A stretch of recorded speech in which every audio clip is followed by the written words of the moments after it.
Stove பற்ற வச்சோம் அப்படின்னா ஒரு கியூபிக் மீட்டரு உங்களுக்கு ஒரு 2.5 மணி நேரம் எரியக்கூடிய அளவுக்கு கேஸை கொடுக்கும். இது வந்து கேஸ் டைஜஸ்டர், இது வந்து கேஸ் கலெக்டர். நார்மலான ஒரு பொருளை வந்து நம்ம மக்கி உரமாக்கணும் அப்படின்னா 45 நாள் ஆகும். இதை வந்து உடனடியாக நம்ம வந்து உரமாக்க முடியும். மாடி தோட்டம் அமைச்சு நமக்கு தேவையான கீரை, காய்கறி செடிகள் இதெல்லாம் வளர்க்க முடியும்.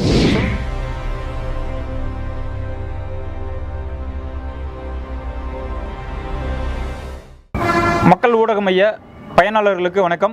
என் பேர் சிவகுமார். நாம் இப்போது NAT பயோகேஸ் இந்த இடத்துல இருக்கோம். இது ஒரு டொமஸ்டிக் பயோகேஸ் பிளான்ட். இதை முதல்ல எப்படி பயன்படுத்துறது அப்படிங்கிறத பற்றி சொல்கிறேன். முதல்ல இந்த பயோகேஸ் பிளான்ட்டை கொண்டு வந்து நீங்கள் சமதளமாக இருக்கக்கூடிய எந்த இடத்துல வேணாலும் வச்சுக்கலாம். ஸோ இந்த சமதளமாக இருக்கக்கூடிய எந்த இடத்துல வேணாலும் வச்சுக்க முடியும். ஸோ நீங்கள் மொட்டை மாடியில் வச்சுக்கலாம், வீட்டின் அருகாமையில் காலி இடம் கீழே இருந்தாலும் நீங்கள் வச்சுக்க முடியும். ஸோ வச்சுட்டு இதில் ஃபஸ்ட்டு மீத்தேன் பாக்டீரியாவை உற்பத்தி பண்ணணும். மீத்தேன் பாக்டீரியா எங்கே அதிகமாக இருக்குது அப்படின்னு பார்த்தீங்கன்னா, மாட்டு சாணத்தில் மீத்தேன் பாக்டீரியா ரொம்ப அதிகமாக இருக்குது. மாட்டு சாணத்தை கொண்டுட்டு வந்து தூசெல்லாம் இல்லாமல் அதை எடுத்து அது வந்து ஒரு செமி சாலிட் ஸ்டேஜில் கரைச்சி இந்த அளவில் நாம் நிரப்பிக்கணும். நிரப்பிட்டோம் அப்படின்னா நிரப்பிட்டு ஒரு 25 நாள் நம்ம வந்து காத்திருந்தோம் அப்படின்னா இதுக்குள்ளே மீத்தேன் பாக்டீரியா உற்பத்தியாகி முதலில் வந்து மீத்தேன் கேஸை ஃபார்ம் பண்ணும். மீத்தேன் கேஸ் ஃபார்ம் பண்ணும்போது இது வந்து கேஸ் டைஜஸ்டர், இது வந்து கேஸ் கலெக்டர். இந்த கேஸ் கலெக்டர் என்ன ஆகும்னு பார்த்தீங்கன்னா ஃப்ளோட்டிங் டைப்பில் இருக்கும். இது மேலும் கீழும் நகரும் வடிவில் அமைக்கப்பட்டிருக்கும். முதல்ல நாம் வந்து இந்த கேஸ் ஹோல்டரானது இதோட ஒட்டி இருக்கும். கேஸ் உற்பத்தியாக இதனுடைய உயரம் அதிகரிச்சுக்கிட்டே இருக்கும். ஸோ இது அதிகரிக்கும் போது நம்ம என்ன தெரியலன்னா மீத்தேன் பாக்டீரியா உற்பத்தியாக ஆரம்பிச்சிருச்சு அப்படிங்கிறத நம்ம உணர முடியும். உணர்ந்த உடனே ஆரம்பத்தில் இருக்கக்கூடிய வாயுவில் methane, carbon dioxide, H2S, nitrogen இப்படி பல்வேறு வகையான வாயுக்கள் கலந்துருக்கும். அதனால் ஆரம்ப நிலையில் வரக்கூடிய கேஸ் வந்து எரியாது. அதனால் நம்ம என்ன பண்ணணும்னா இதில் வந்து வேகமாக உற்பத்தி ஆகிட்டு இருக்கும். ஒரு 4-5 முறை இதில் உற்பத்தி ஆகக்கூடிய கேஸை இந்த கேட் வால்வை பயன்படுத்தி நம்ம வந்து திறந்து விட்டுட்டு ஒரு 6வது முறை நம்ம வந்து எரிய வச்சு பார்க்கும்போது எரிய ஆரம்பிக்கும்.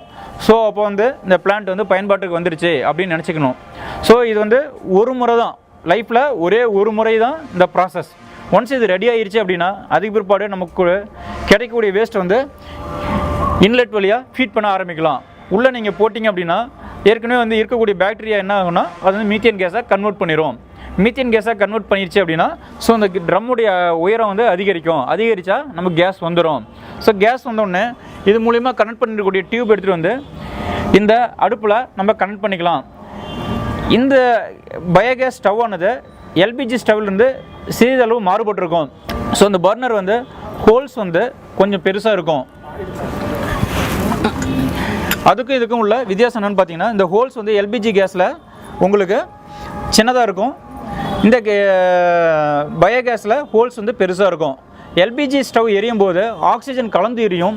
இதில் வந்து ஆக்சிஜன் கலக்காது, பியூராக மீத்தேன் வழியாக மட்டும்தான் எரியும். ஸோ இதுதான் வந்து LPG ஸ்டவ்வுக்கும் இதுக்கும் உள்ள வேறுபாடு. ஸோ இந்த ஸ்டவ் பற்ற வச்சோம் அப்படின்னா ஒரு கியூபிக் மீட்டரு உங்களுக்கு ஒரு 2.5 மணி நேரம் எரியக்கூடிய அளவுக்கு கேஸை கொடுக்கும்.